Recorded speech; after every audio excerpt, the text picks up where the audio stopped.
Welcome to my YouTube channel. I am Akhilesh and today I am going to teach you present continuous tense. Present continuous tense होते क्या हैं ये मैंने पहले video में तुम्हें अच्छे से बताया। उसमें मैंने प्रेजेंट कंटिन्यूअस टेंस का सारा कॉन्सेप्ट, सारा स्ट्रक्चर बता दिया है। इस वीडियो में भी मैं थोड़ा बताऊंगा, लेकिन उतना नहीं। तो सबसे पहले आपको पहला वीडियो देखना है, उसके बाद इस वीडियो पे आना है। पहचान के लिए मैं यहाँ बता दे रहा हूँ, इसके वाक्य अंत में क्या आएंगे, रहा देखने को मिलेगा, रहे हैं और रही है मिल जाएगा, ये भी देखने को मिल जाएंगे। और इसका रियल कॉन्सेप्ट आपको समझ लेना है कि जिस काम को आप बताना चाहते हैं कि सर ये काम चल रहा है, क्या है, ये काम चल रहा है, वो काम शुरू है, जारी है, उसी काम को दिखाने के लिए किसका प्रयोग करते हैं, कंटिन्यूअस टेंस का प्रयोग करते हैं। क्यों सर? क्योंकि देखो प्रेजेंट मतलब वर्तमान में, कंटिन्यूअस मतलब चलना, टेंस मतलब काम। तो ऐसा काम जो प्रेजेंट में चल रहा है उसी को बोलते हैं प्रेजेंट कंटिन्यूअस टेंस। टेंसेस में हम लोग क्या पढ़ते हैं बेटा, काम को दिखाना पड़ता है ना। तो जो काम चलेगा उसी काम को क्या बोला जाएगा, कंटिन्यूअस टेंस में। जो काम चलेगा उसी काम को कंटिन्यूअस टेंस। सर चलना मतलब क्या, मैं पढ़ा रहा हूँ, पढ़ाना एक काम है, तो काम चल रहा है ना, पढ़ाने काम चल रहा है, कंटिन्यूअस टेंस में। तुम देख रहे हो, देखने काम चल रहा है ना, कंटिन्यूअस टेंस है। घर पे कोई काम कर रहा है, तो काम करने का काम अगर चल रहा है तो कंटिन्यूअस टेंस हो गया। पापा कुछ खोज रहे हैं, खोजने काम चल रहा है, कंटिन्यूअस टेंस। बात समझ में आया कंटिन्यूअस टेंस क्या होता है? Very nice. अब कंटिन्यूअस टेंस में हम लोग यहाँ क्या पढ़ेंगे, सिर्फ अफर्मेटिव पढ़ेंगे। क्या पढ़ेंगे? अफर्मेटिव। अफर्मेटिव देखो सेंटेंस बनाएंगे कैसे, सबसे पहले आपको लिखना है सब्जेक्ट। क्या लिखना है? अच्छा, अफर्मेटिव का मतलब क्या होगा, पॉजिटिव। जब आप अपनी बात को पॉजिटिव तरीके से कहेंगे तो बोला जाएगा, उसी को अफर्मेटिव बोला जाएगा। सबसे पहले आपको सब्जेक्ट लिखना है, हेल्पिंग वर्ब लिखना है।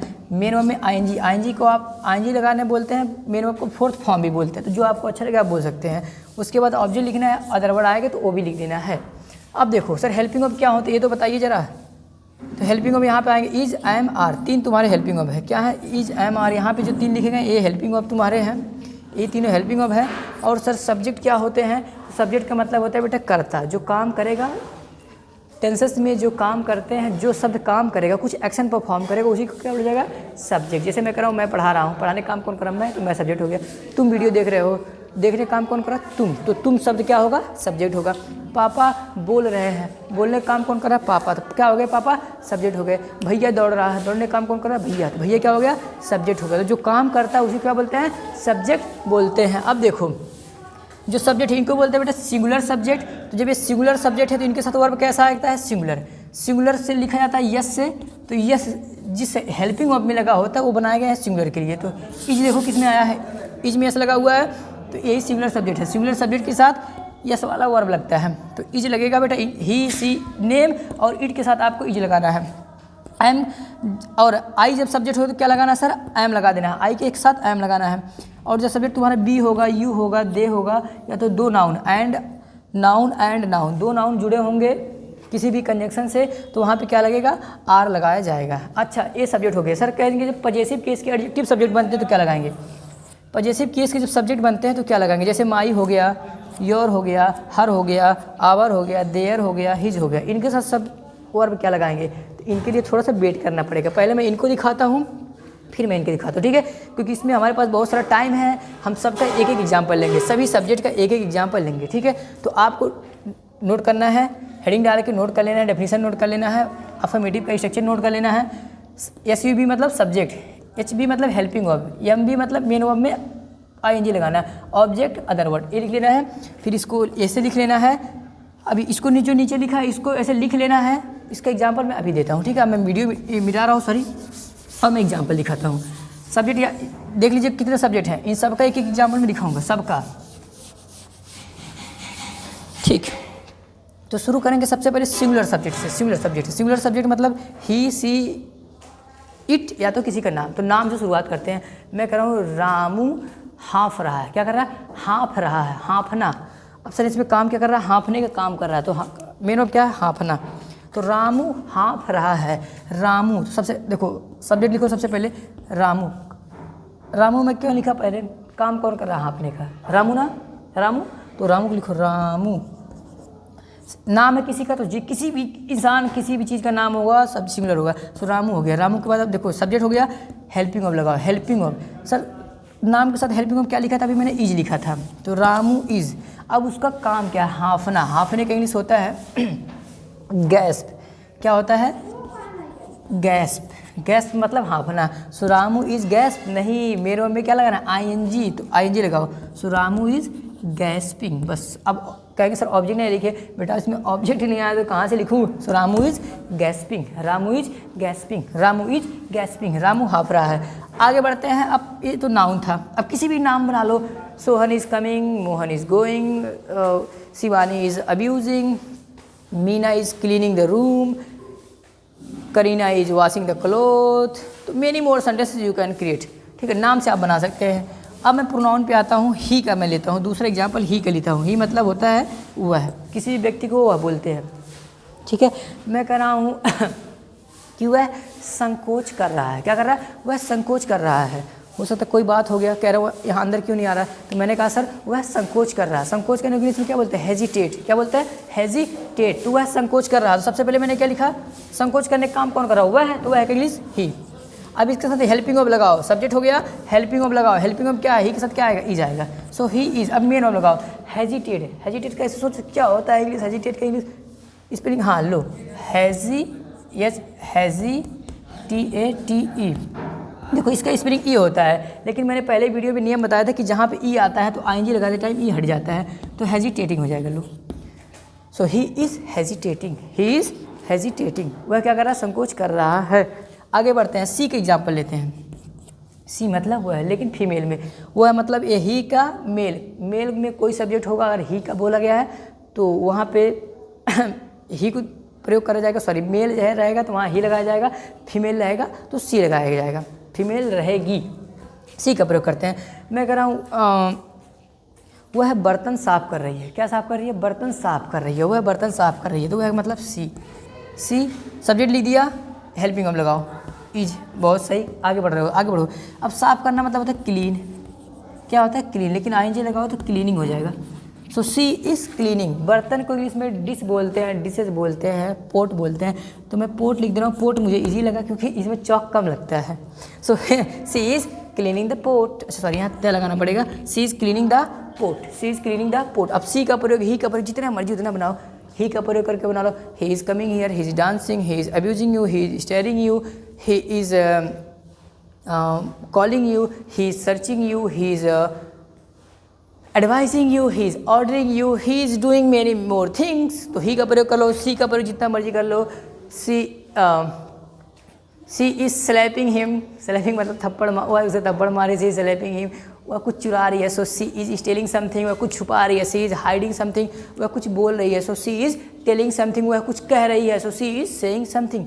जितना मर्जी उतना बनाओ बेटा, ठीक है। So in this way you can improve your communication. इसको आपको कॉन्सेप्ट पहले सीखना है, कॉपी में लिखना है, जब आपको कॉपी में लिखी जाएगा फिर इसको प्रैक्टिस करना है, रोड पे चलते चलते प्रैक्टिस करना है। चिड़िया कहीं पे उड़ रही है तो बोलना द बर्ड इज़ फ्लाइंग, कहीं कुत्ता भौंक रहा है क्या बोलना है, the dog is barking, the dog is barking. इस तरह से आपको आप प्रैक्टिस कर सकते हैं बेटा। आगे बढ़ते हैं, सिमिलर सब्जेक्ट में एक था इट। इट का मतलब होता है यह, किसी नॉन लिविंग थिंग्स के लिए मैक्सिमम हम इट का प्रयोग करते हैं, नॉन लिविंग थिंग्स के लिए मैक्सिमम इट का ही हम प्रयोग करते हैं। कोई ऑब्जेक्ट है, टीवी है, मोबाइल है, कोई है, तो हम कह रहे हैं सर टीवी काम कर रहा है, टीवी क्या कर रहा है, काम कर रहा है। तो टीवी नाम ले लिया तो टीवी लिख दिया, लिख देंगे, लेकिन नाम नहीं लिखे, हमने बोल दिया यह काम कर रहा है, क्या कर रहा है, यह काम कर रहा है। तो टीवी के लिए मैंने यह लगाया तो इसलिए इंग्लिश होगा इट। अब देखो इट है तो इट के साथ वर्ब सब्जेक्ट लिख दिया, क्या लिखोगे, helping of is. So it is, काम करने का इंग्लिश होता है work, it is work, no working, it is working, यह काम कर रहा है, इट इज़ वर्किंग। अब जितना मर्जी बेटा उतना आप सेंटेंस बना लो, ठीक है। अब बहुवचन की तरफ आगे बढ़ते हैं। आई सब्जेक्ट, सॉरी 4 सब्जेक्ट थे, पहले चारों को मैंने सेंटेंस बना के दिखाया, आपको नोट कर लेना था इसको, ठीक है। अब हम लोग आई पे आते हैं। आई मतलब मैं, आई मतलब मैं। जब मैं सब्जेक्ट होगा तो देखो क्या क्या बनाया जाएगा।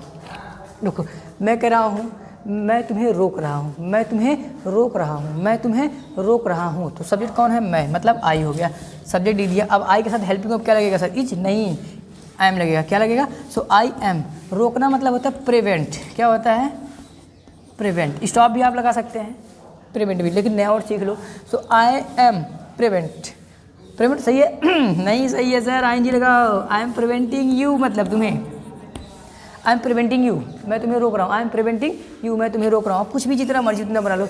मैं तुम्हें सलाह दे रहा हूँ, आई एम एडवाइजिंग यू, मैं तुम्हें पैसा दे रहा हूँ, I am giving you money, मैं तुम्हें आज़ादी दे रहा हूँ, so I am giving you freedom. तो जितना मर्जी आई का प्रयोग करके बना सकते हैं बेटा सेंटेंस। चलिए आई का हो गया। अब आर का लेते हैं, आर का। आर पे आते हैं। आर के लिए हमारे पास 3 थे, यू था, वी था, दे था। तो चलो यू से शुरू करते हैं। यू मतलब होता है तुम। जब तुम को आप कोई बात बोलते हैं, मैं कह रहा हूँ तुम कुर्सी पे बैठे हो, तुम कुर्सी पे बैठे हो, सो यू मतलब तुम। हेल्पिंग वर्ब लगाओ आर। बैठने के लिए होता है सिट, लेकिन आईएनजी लगाना है। तो देखो मैंने नियम बताया था कि जब अंतिम एक ही कॉन्सोनेंट हो उसके पहले एक वावेल हो तो ये डबल हो जाएगा, तो टी कर दो डबल हो जाएगा। So you are sitting. देखो रहा नहीं आया था फिर भी मैंने आईएनजी लगाया। यू आर सिटिंग, तुम सो रहे हो, तुम सोए हो, या तुम सोए हो, हाँ तुम सोए हो। सो यू आर स्लीपिंग बोला जाएगा। तुम सोए हो, यू आर स्लीपिंग बोला जाएगा। चलो ठीक है, आगे बढ़ते हैं। बी का सब्जेक्ट लेते हैं। बी मतलब होता है हम मैं कह रहा हूँ कि हम जा रहे हैं। क्या कर रहे हैं? हम जा रहे हैं। चलो जाना मतलब गोइंग होता है, तो वी आर गोइंग। चलो दूसरा बनाते हैं। मैं कह रहा हूँ हम तुम्हारा विरोध कर रहे हैं, हम तुम्हारा विरोध कर रहे हैं, हम तुम्हारा विरोध कर रहे हैं। तो विरोध करने काम कौन कर रहा है? हम लिख लो पहले, सबसे पहले जो काम करेगा वही subject. So be, helping verb क्या आएगा? आर। So be are. विरोध करने के लिए होता है अपोज। क्या होता है? अपोज।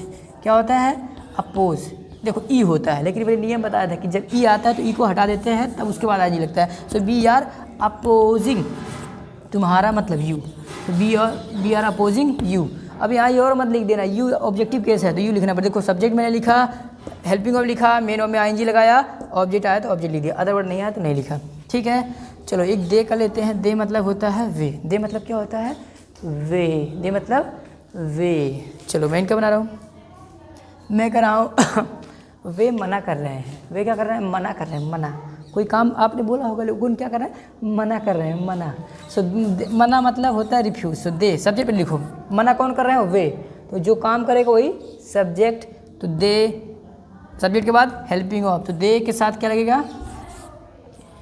लो भैया मेरी तो खुद की राइटिंग बड़ी ख़राब पड़ी है। सो दे आर। मना करना मतलब होता है रिफ्यूज़। रिफ्यूज़ इसमें भी ई होता है, लेकिन आईएनजी लगाना है। अरे भैया यस बन जा।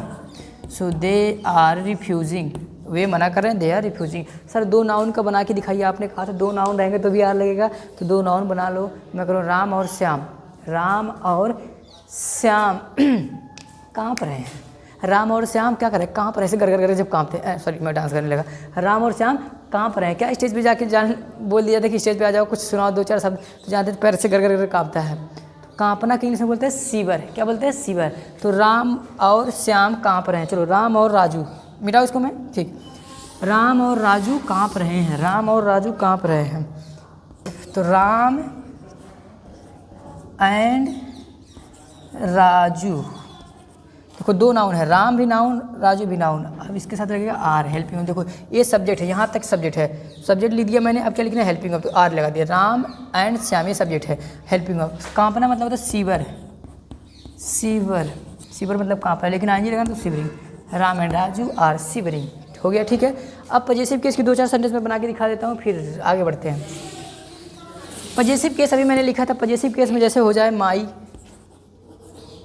योर, आवर, देयर, हिज, हर, यही तुम्हारे पजेसिव केस है। इनके साथ सर हम कौन सा वर्ब लगाएं? इज लगाएं, एम लगाएं, आर लगाएं?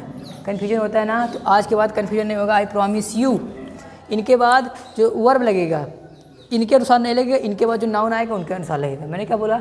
इनके बाद जो नाउन आएगा उनके आधार पे वर्ब लगेगा, ठीक है। जैसे मैं कह रहा हूँ मेरा भाई आ रहा है, मैंने क्या बोला? मेरा भाई आ रहा है। तो मेरा भाई आ रहा है मतलब माई ब्रदर इज़ कमिंग। मेरा भाई आ रहा है, माई ब्रदर इज़ कमिंग। एक भाई था, मैंने बोला मेरा भाई आ रहा है, माई ब्रदर इज़ कमिंग। लेकिन इसी को मैंने बोला था मेरे भाई आ रहे हैं। ध्यान सुनना, हिंदी, मेरे भाई आ रहे हैं, मेरे भाई आ रहे हैं। अब की बार देखो, पहली बार भी मेरा भाई था, पहले बार मेरा भाई आ रहा है, दूसरी बार है मेरे भाई आ रहे हैं, मेरे भाई आ रहे हैं। तो इसका देखो इंग्लिश क्या होगा? माई ब्रदर्स। देखो माई ब्रदर्स, इसके पहले ब्रदर था तो इज लगा, लेकिन दूसरी बार क्या होगा? माई ब्रदर्स, मेरे भाई। अब यहाँ आर लगाना पड़ेगा। So my brothers are coming, my brothers are coming. बात समझ में आया? इसी प्रकार बेटे इन सभी का है। जैसे मैं एक तीसरा बना के दिखाता हूँ, चलो ये और का मैं बना के दिखा रहा हूँ। मैं कह रहा हूँ तुम्हारा दोस्त रो रहा है, तुम्हारा दोस्त रो रहा है, तुम्हारा दोस्त रो रहा है, तो तुम्हारा दोस्त मतलब your friend is beeping, your friend is beeping, तुम्हारा दोस्त रो रहा है, योर फ्रेंड इज बीपिंग। लेकिन तुम्हारा मैं कह रहा हूँ, दोबारा मैं इसी कह रहा हूँ, तुम्हारे दोस्त रो रहे हैं, तुम्हारे दोस्त रो रहे हैं। इस बात को सुनने में क्या लगा, एक दोस्त है कि एक से अधिक, एक से अधिक ना, तो इसका इंग्लिश होगा चौथा, देखो योर फ्रेंड्स, देखो इसके पहले फ्रेंड था तो इज लगा, यहाँ क्या है फ्रेंड्स, यस लग गया, तो इसलिए एक से अधिक सब्जेक्ट हो गए ना, तो are, your friends are weeping, your friends are weeping. तो आई होप तुम्हें समझ में आया होगा। इसी प्रकार सारा का तुम्हें बनाना है बेटा, ठीक है। तो जो नाउन जो वर्ब लगेगा पॉजिटिव केस के आधार पर नहीं लगेगा, इनके बाद जो नाउन आएगा उसके आधार पर लगेगा। देखो मैंने यहाँ पे आर लगाया, यहाँ पे इज लगाया, जबकि पॉजिटिव केस वही था। बात समझ में आया?